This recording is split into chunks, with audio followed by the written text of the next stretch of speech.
by welcoming you to the technical forum here at the group exhibit Hydrogen and Fuel Cells 2013. We invite you to have a seat, to have a drink on the house. We will continue our program here now with a topic from the European Day, energy storage and renewable energy sources.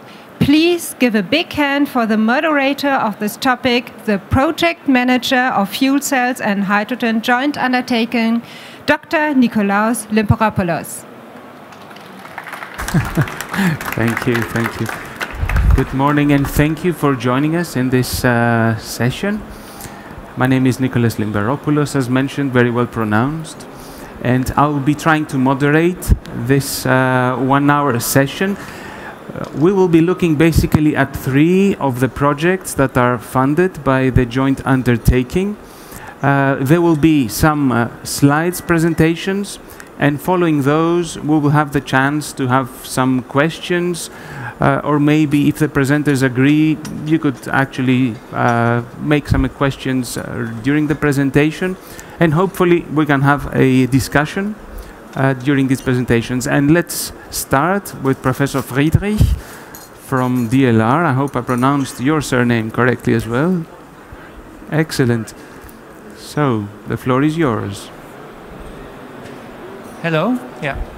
Ladies and gentlemen, I'm going to present here one of development projects funded by the European Union through the joint undertaking.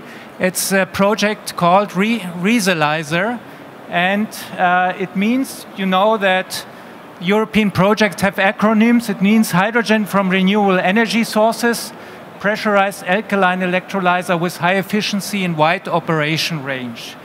So here we are looking at a development project to improve alkaline electrolyzers in order to have better operational properties, to be able to couple them very effectively with renewable energies. And you will see that we also look at high pressure applications. So we aim for 30 bars, 25 bars at first, and then we want also to develop a concept for 150 bars. Here you see the general overview. So we are looking at the pressurized alkaline electrolyzers with high efficiency and wide operation range. You see the duration, so we are about in the middle of the project. The budget seen here, and now the most important part is the consortium. So we have 4 partners. DLR, the institute where I'm coming from, the German Aerospace Center, is the coordinator, and it's responsible for the electrode development in this project, meaning that we are developing electrodes for higher efficiency and dynamic operation of alkaline electrolyzers. Then the second partner is VITO, that's a Flemish research organization, which are specialists in the membranes which we use, and I will talk about the concept in a few slides later. So here Wim is here present, Doyen is present, Mr. Doyen, who is responsible for the membrane part. Then Hydrogenics, which is of course an electrolyzer producer of alkaline electrolyzers, and they are then responsible for integrating this in the technical 30 kilowatt system that will be the product at the end of the project. And the DTU, the Technical University in Denmark, which is responsible for characterization of electrodes and other materials. So this already is said. The project aims at high-pressure, low-cost alkaline water electrolyzers, integration with renewable power sources, and we are doing this by an advanced membrane concept, which I will explain a few slides later, high-efficient electrodes, and the new cell concept. As an introduction, why alkaline electrolyzers? You know that there are mainly 2 technologies that are presently being used and developed. That's the alkaline and the polymer electrolysis. So the alkaline water electrolysis has the advantage that it's a very robust and stable system. There's a lot of experience with it. It has been operated for decades. It has cheap materials. However, the issues that we want to solve is gas purity problems at part load operation, electrode stability when you have high efficient electrodes, and system adaptation to the use with renewables. Okay, here you see now the concept of our cell. So at the basis of the concept is a new kind of membrane, which is called an electrolyte bypass membrane.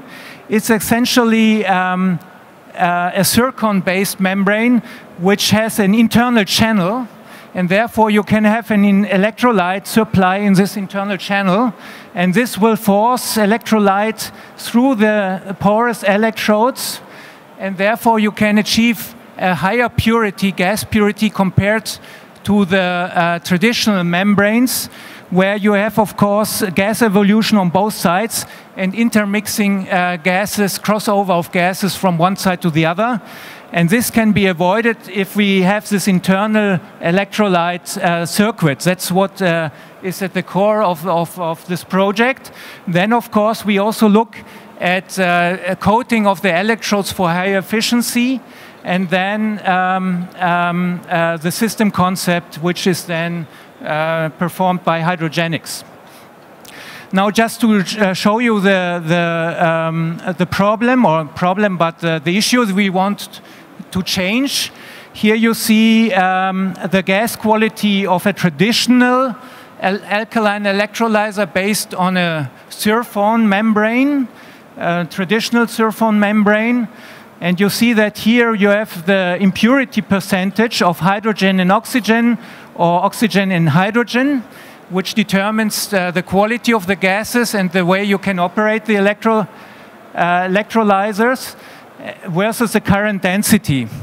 And you see that we have a good gas quality at high current densities, but if we go to part loads where the gas impurities increases, meaning that in this case here we have to discard the gases, and this is the thing that we want to change.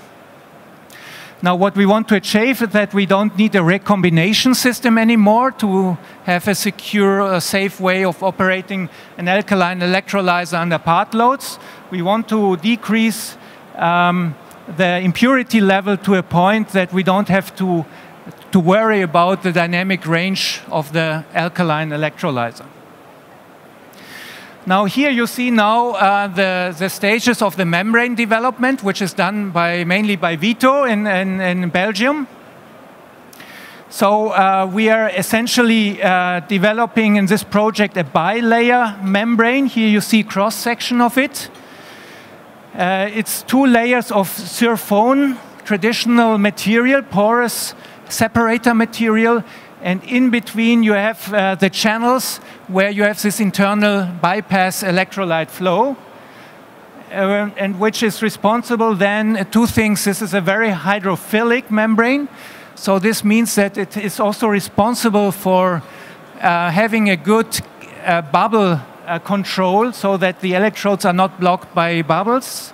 The gap between the electrode and the membrane is electrolyte filled by this property. And of course, then you have the internal circulation of the electrolyte. And here I have this a sample of this membrane. And if you're interested in looking at it, I can give it to you, but I want to ask you to return it, please. Yeah, it's a development product. Now, what we're doing with the electrodes, you have seen that what we are doing with the membranes is that we are having a new cell concept for better gas purity. Now, the electrodes, we are using a coating developed at DLR by plasma spraying. So, for you that are not familiar with the plasma spraying, you have a high current discharge, and you form a plasma in a setup, and then you can introduce ceramics or metals from the side. They are melted and deposited with high efficiency on a substrate, and by that we can actually coat very flexibly different structures like the perforated electrodes for alkaline electrolyzers, which you see here. Now, what are we doing with that? We are doing rainy nickel coating, meaning that we are depositing nickel aluminium alloy on the electrodes, and then the aluminium is removed in the alkaline environment, so that at the end you get a very high porosity of the electrodes, a lot of surface area, and a lot of surface area means in electrochemical systems that you have a higher efficient reaction. And here you see that for the anode and cathode. On the left-hand side we have the cathode here, and you have the comparison with the uncoated nickel and with the coated nickel aluminium molybdenum. The molybdenum is in there in order to stabilize the electrode for long periods of time. And you see that here the blue and green curve shows you the improvement on this side by the coating. And you see for the same current density, and the typical current density could be 0.4 milliamps per square centimeter, that you get an improvement of this electrode by 210 millivolts, meaning we have much less losses here. And also on the other side, on the anode side, we can apply such a coating, and you see a reduction of the voltage here, of the overvoltage, meaning less voltage loss in the electrolyzer. Okay, here what we want to understand in this project also, what is the ideal electrode structure, and this is done, the characterization is done in Denmark by the Technical University, and here you see the first investigations of the porous nickel electrodes after this coating done at DLR. Now, where are we now? We are testing this concept in a single cell first at DLR, and this then will be upscaled to 10 kilowatts and 30 kilowatts at hydrogenic sites. So right now we are testing the cell concept I presented to you in a single cell, and so far we have very good results regarding gas purity and the activation of the electrodes, as already discussed before. Okay, for that, this is what we achieved so far in the halftime of the project, and you will see more results as the project advances. So I thank you very much, and of course, please ask questions. Thank you, Professor Friedrich. Are there any questions for Professor Friedrich, maybe? I thought it's very interesting the way you presented to us the weaknesses of alkaline electrolyzers under part load, which is the big secret for integrating them with renewables, where you have a variable input. And it seems the right route. Would that lead to extra costs to an electrolyzer, you think? For the membrane, probably there will be some additional cost, but I think it will be minor. But Wim probably can answer on that much more extensively. Of course, the electrode coating will add cost first. Mm-hmm. You need to invest on the coating, and this will add cost. But then, for an energy application, and you save much more electricity during operation, and then it depends. It's a calculation. You need a little bit more investment cost for the coating, but you get a return on it. Yeah? Right. By the operation cost. And now I will give the microphone to Wim for discussing a little bit on the membranes. Yeah, the cost for the membrane will not be that much more. To remember, the cost of a membrane in an electrolyzer is only 5% of the of the overall cost. So even when it is perhaps 30 or 40% more expensive, it will not make that sense. What I want to add is that, like Professor Friedrich told, the capex cost could increase to some extent, but the OpEx cost will gain it back. But on the other hand, what we expect in addition is that you don't recombine to purify the gases anymore. Right. So you save on that side capex costs. Excellent. So the overall is expected not to be more expensive, but very good. Very variable and high gas quality. Excellent. Thank you very much, both. If there are no other questions, then maybe once we have produced the hydrogen from renewables, let's look at how we store this hydrogen. And let's go into our next project, the High Under project. I'd like to invite Dr.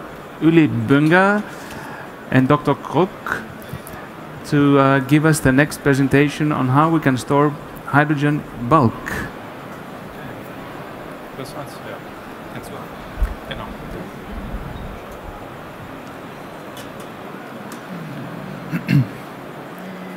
Yes, ladies and gentlemen, hello there. Thanks for being here. Although there is another very important session at the other booth, we know that. So we are still happy to see you here.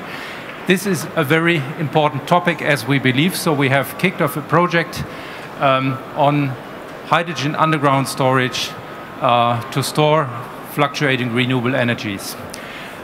We are representing, in fact, the two of us, Olaf Kruk representing KBB. Hello. Kavernbau Betriebsgesellschaft from Germany, and myself from Ludwig Bölkow System Technology. We have kicked off the project, in fact, but the project coordinator is Luis Correas from Hydrogen Aragon. So Spain also plays a vital role in the project. So I will give a short introduction into the project itself and the ideas behind, and Olaf then afterwards will talk a little bit more about the geology. So, very similar as Andreas Friedrich just showed us some basic facts on the project. It's the detailed title is Assessment of the Potential, the Actors, the Relevant Business Cases for Large-Scale and Seasonal Storage of Renewable Electricity by Hydrogen Underground Storage in Europe. Today we would take out the word seasonal because we don't really believe so much, again, in seasonal storage, but large-scale is very important. It's a 24-month project, 2 years. It has started about a year ago and will go on for another year. It's about a 1.8 million project with funding of 1.2 million. There are 12 project partners from 7 European countries, from Germany, France, the UK, Spain, the Netherlands, Romania, and Belgium. So there are 3 large industry partners, 7 institutes and consultants, and 2 SMEs. And there, out of those, 6 are members from the researcher industry grouping of the FCHJU. We also have an extended partner group, mostly from industry, keen and interested to learn from the various angles or regions in Europe. 9 energy companies, 5 other industry companies, like also from the automobile industry, and 3 regional authorities.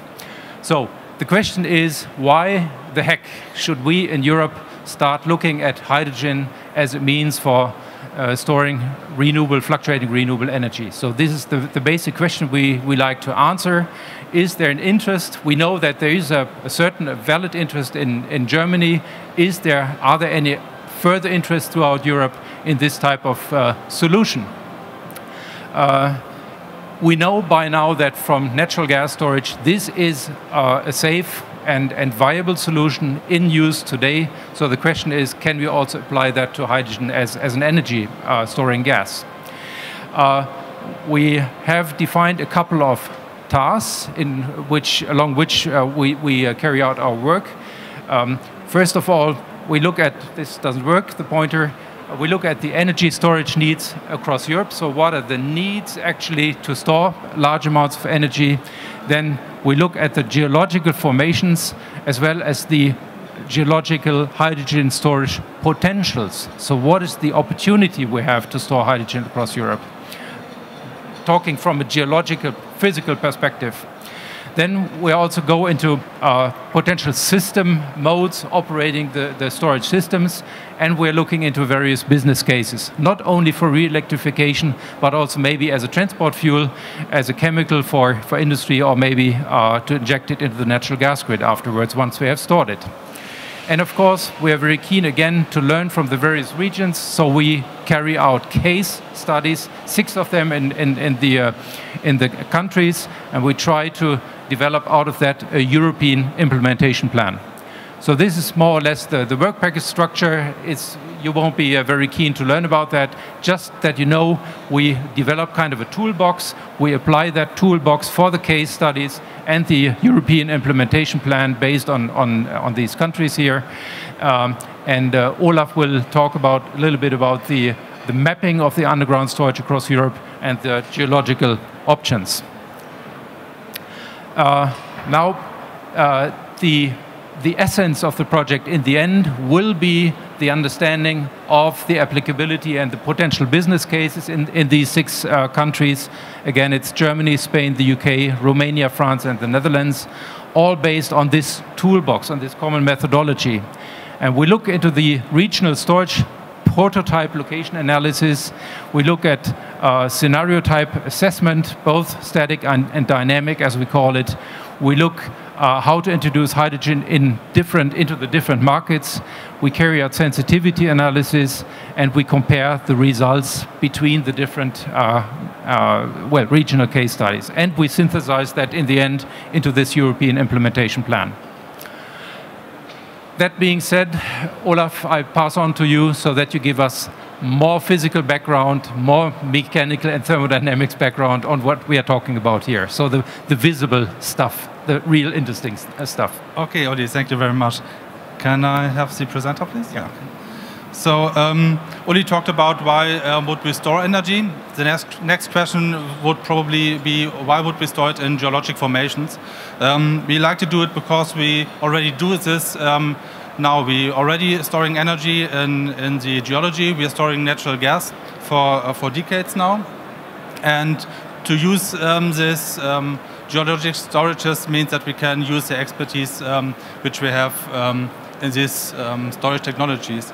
So yeah, these are the assessment and the mapping are 2 parts of this toolbox Uli talked about. The assessment would be is the assessment of the geologic options for hydrogen underground storage.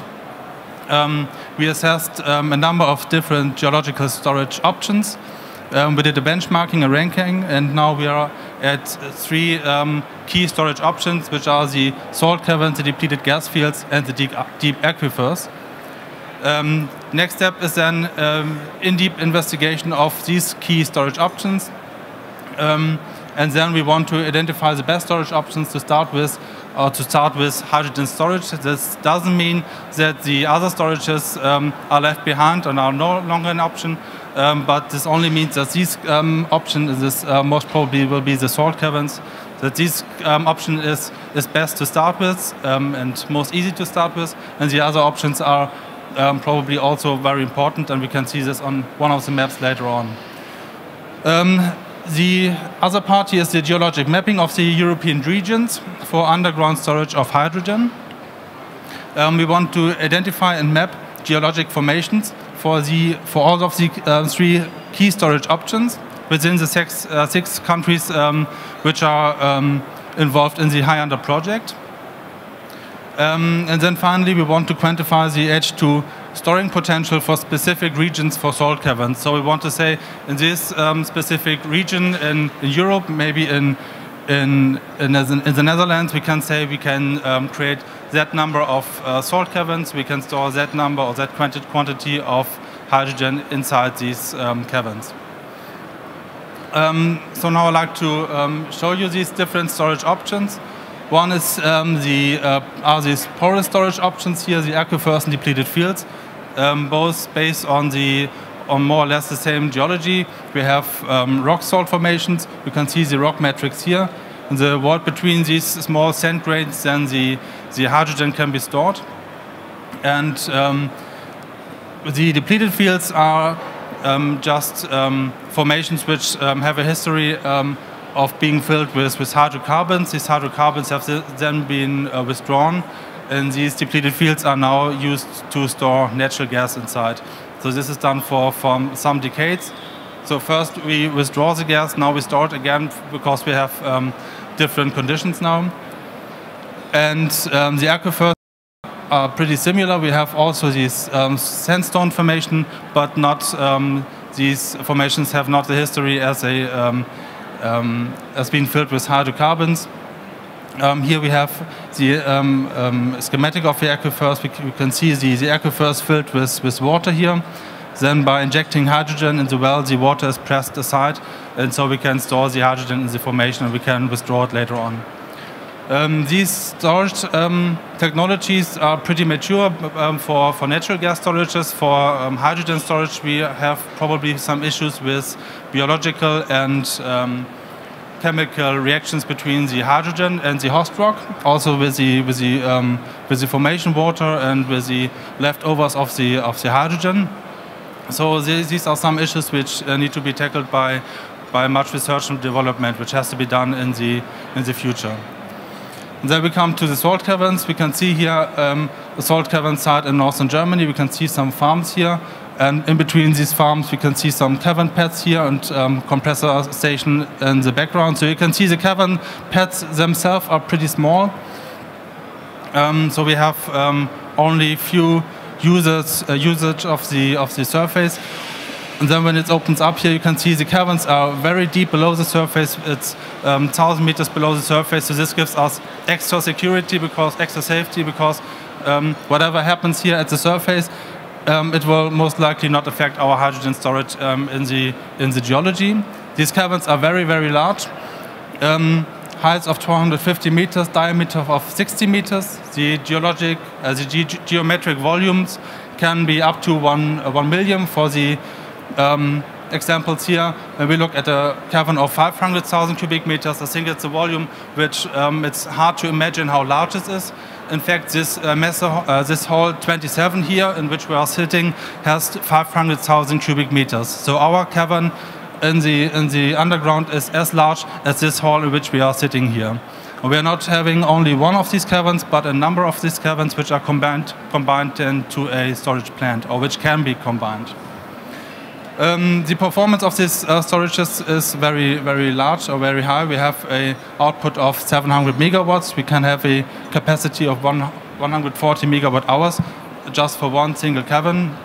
When we combine this with conventional energy storages, maybe pumped hydro. The Goldestal pumped hydro plant in Germany, which is the largest German plant, has an output of 1,000 megawatts, so it's even a bit higher than for one single hydrogen cavern, but the capacity is much lower with only 8,000 megawatt hours compared to the 140 megawatt hours. When we have these interesting salt caverns, why then would we care about the porous storages? When we look on the map here, we can see for the salt deposits, and only in the salt deposits we can create these caverns. We can see that we have some good salt deposits here in northern Germany, stretching out to the UK. We have also some in Spain, Portugal, and so. But you can see that we have large white spaces here also in Italy, maybe in France. So I think it's good to have a second storage option. This could be the porous storages. When we look at the occurrences of sedimentary basins, it means that there are occurrence of rock salt, of sandstone, and these are the regions where the aquifers and depleted fields can be found, or hydrogen fields at all. Then we can see that there are much more areas where we have these sedimentary basins. I just want to note that the basins which are displayed here are only related to the hydrogen countries, so Romania, Germany, France, Spain, Netherlands, UK. So also in Italy, or maybe in these areas here, we have also some of these formations, but they are not depicted on this sketch here. So coming to the conclusion, we have large scale, or when we want to do large-scale energy storage, this requires hydrogen on the one hand side, and this also requires geologic storages because we need the high energy density of the hydrogen. And when we really talk of large-scale storage, we also need the large volumes of the geologic storages. We have several geologic options which already exist. All have some very good experience from natural gas storages. Then we also have some hydrogen salt caverns already existing in the United States and in the UK. They run for some of them run for decades, and there are no known problems. So storing high-pressure hydrogen in salt caverns will be realized soon in Germany in form of pilot plants. We are pretty confident that in the next about one year we will see the start of one of these pilot projects. In the moment, or they are talking about, they are negotiating about financiation. So there might be some need for an investor. At the end, I'd like to thank the European Commission and the New Energy World, and of course the FCHJU for funding our project. If you like to discuss further about salt caverns, please visit us at our stand from KBB. It's just about 50 meters in this direction. It's at stand E50 at the Lower Saxony German Pavilion. So it's der niedersächsische Gemeinschaftsstand. So that's it for our high-under presentation. Uli, do you have any remarks? Otherwise, I think we can start with the discussion. I don't know if we already mentioned that, but it seems that chemical storage is the only way of storing real large amounts of energy. So that being said, this was the starting point, more or less, for carrying out this activity as well. Yes, it's... Great, thank you very much both. Are there any questions to our two presenters on bulk storage? I always find it very fascinating to space science, or rather earth science, to store hydrogen in such large quantities. I'm wondering, okay, we're addressing the geological issues and the financial issues. What about the public? How does the public feel if they know that there is hydrogen stored under their feet? Most people don't know that there are hydrogen storages under their feet. Or in fact, we have some of these storages in Hanover here, just beside the city. There are some people who are concerned, of course. We have also problems with the large storage sites in northern Germany, where there's much construction activity in the past years because we have built large numbers of natural gas caverns in the past years. So there are problems at some sites. There are other sites where no problems with the people. But of course, if somebody would start to create such a large cavern under my feet with natural gas or with hydrogen, of course I would be concerned by myself, because it's a topic few people know about. But when we talk to the people, when we have the opportunity to tell them how we run or how we create the storages, then mostly we can deal with address their concerns, maybe. Great. That's excellent. Fine. Thank you very much again. Both. Sorry, Uli, you want to say something? Maybe we should say that we have in one of our work packages, our partner ECN from the Netherlands is actually addressing the issue of public acceptance.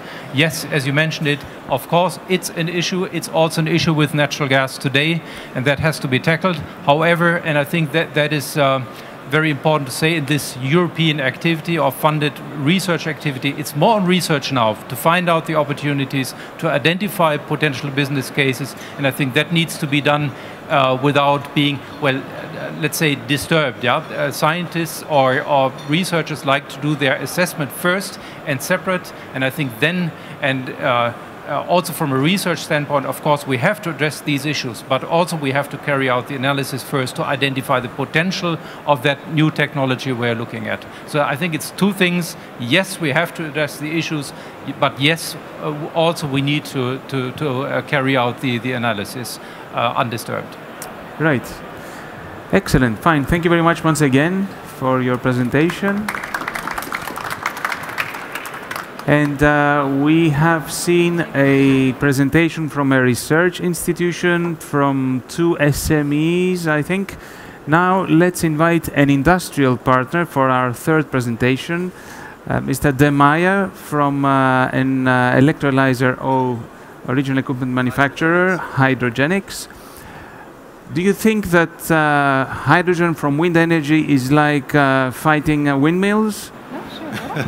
Well, we had to think a long time. It's very difficult to find a good name, a good acronym.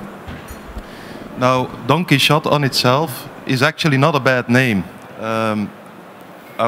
Okay, this works. I will come back to that. Let me start from the beginning. I'm representing the company Hydrogenics Europe NV. We are an electrolyzer manufacturer. We have built so far about 350 electrolyzers for industrial, but also for renewable applications. Renewable means for us connection to renewable energy or using hydrogen as a fuel. So we built fueling stations. This picture is of a finished fueling station which we built in Brussels, in Belgium, at the facilities of Colruyt, where hydrogen will be dispensed at 350 bar. I'll come back to that. Now, coming back to the acronym, Don Quixote, you can already figure it out. It's a little IQ test. We had to find a name, so we were quite pleased that we came up with this.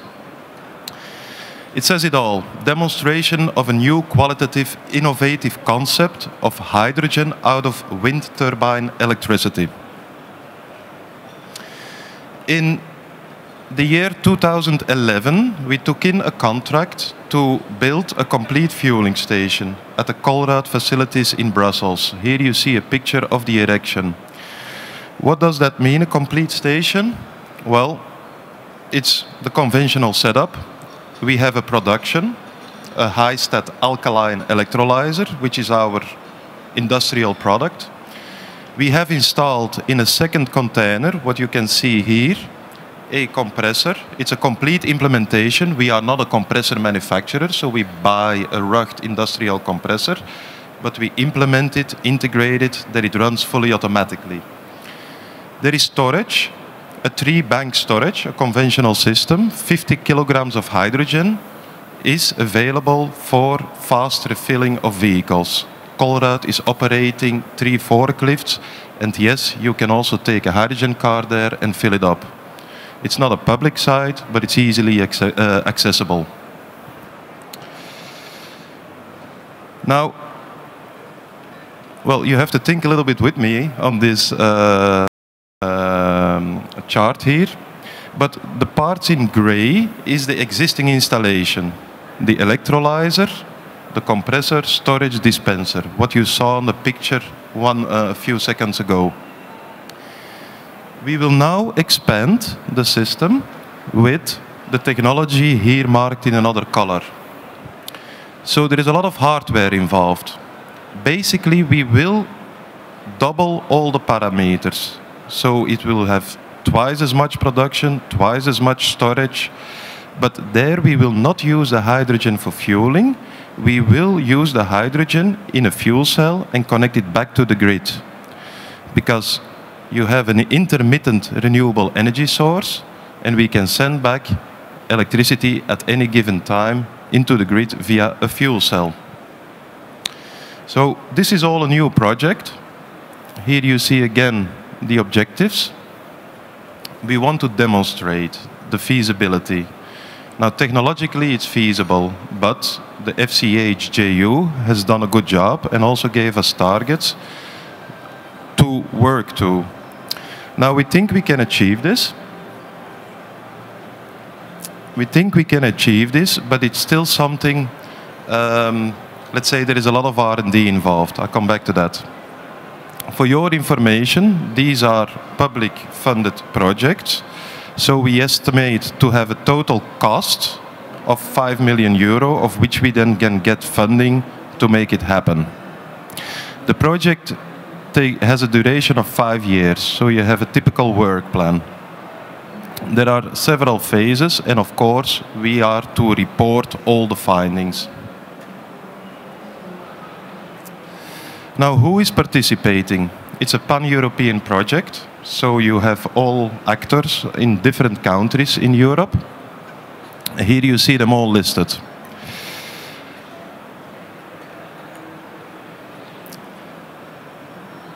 There are different phases.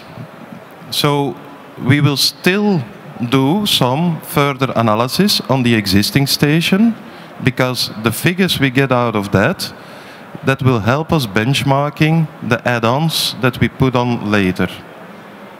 So in the next year, early 2014, we will start implementing new hardware, namely a PEM electrolyzer, not an alkaline, but a PEM electrolyzer with a hopefully higher efficiency, but definitely a more flexible system.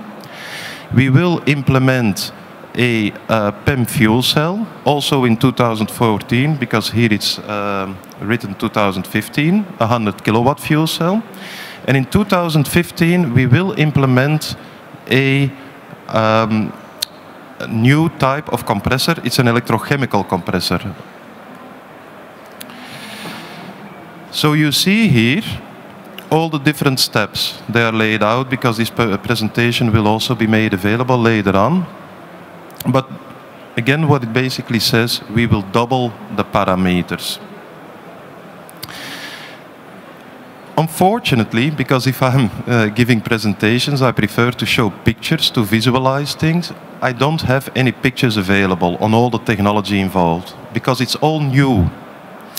Here is a small line written about an electrochemical compressor. It's a Dutch company called Hyatt who is developing this technology. An electrochemical compression, it might sound simple. In concept, it is simple, but it's not an easy thing to do. It's a compressor without any moving parts. It's basically like a cell stack. It's an array of cells. You could compare it with an electrolyzer, because you have to put a voltage on it to send energy through. But instead of feeding it with water and splitting the water, you feed the stack with hydrogen. And the result will be that the hydrogen comes out compressed. So the hydrogen will be, thanks to the electrical energy in the stack, will go find its way upstream to build up a pressure. So a 450 bar stack will be built for this purpose. The same technology can be reversed. If you put in high pressure hydrogen and you expand the hydrogen, the stack will release energy, electrical energy. That's also included in this project. So if we store at 450 bar, you need the hydrogen in the fuel cell, which basically needs atmospheric hydrogen. We will send it through another device that will also recover the energy coming out of the high pressure storage. But I can't show any pictures because the thing is not built yet. So all partners, they are again all highlighted. So typically we will deliver the hardware with Hydrogenics together with this Dutch company Hyatt. But then of course you have things like dissemination, you have to make promotion, you have to make sure there is a good communication. You need to do a profound data analysis. Other companies are better suited for that. And definitely we also need to make sure that we are in compliance with all the codes and standards. TUV will take on that job. I was already mentioning that there are project targets involved, which is normal. You get funding, you need to deliver something, you need to give an idea, but you also need to work towards a target. Now, this is a much asked question. If you have a stationary system, you have renewable energy, and you want to store it, one of the options is store it in hydrogen and make the energy available on demand. That's what we are doing. But a big question is, what is your entire well-to-wheel efficiency? You put in like X amount of kilowatt hours, how much kilowatt hours can I take out? So the FCH has made it clear and said, look, you need to have an overall efficiency larger than 55%, which is a stretch, it's a challenge. Because every component in the entire chain has its efficiency. The electrolyzer, we know it's about 70%. The electrochemical compression, that's the good news, can be higher than 90% if you include the decompression cycle in which we can recover energy. The fuel cell, we can make it happen at about 60%. So it's a matter of multiplying these factors and making sure we can reach this target. We believe we could get to 58% after some shaving. The cost of the hydrogen, it's another factor. Hydrogen made out of renewable electricity is basically expensive. Why? Because of all the investment costs involved, but also because, again, of the efficiency. So the targets are very clear. We have to make this happen, and at least we should stay at below 15 euros per kilogram of hydrogen. We think we can get now to 13 euro per kilogram. But the longer term objective is the 7 euro per kilogram. Just for a good comparison, some of you will know this, but with 1 kilogram of hydrogen, you have enough energy to drive a car about 100 kilometers. That's how you can compare this. The project has a duration of 5 years, so we need to prove that the installation will be reliable and durable for 25,000 hours, which is 5,000 hours a year then. Well, the renewable energy is not always there, so we will have to match a little bit that we can also take out electrical power from the grid. It's also included in this project.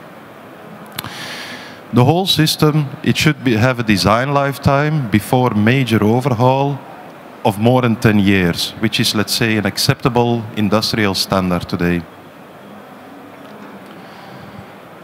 I think this was my last slide. Yep. I will go back then.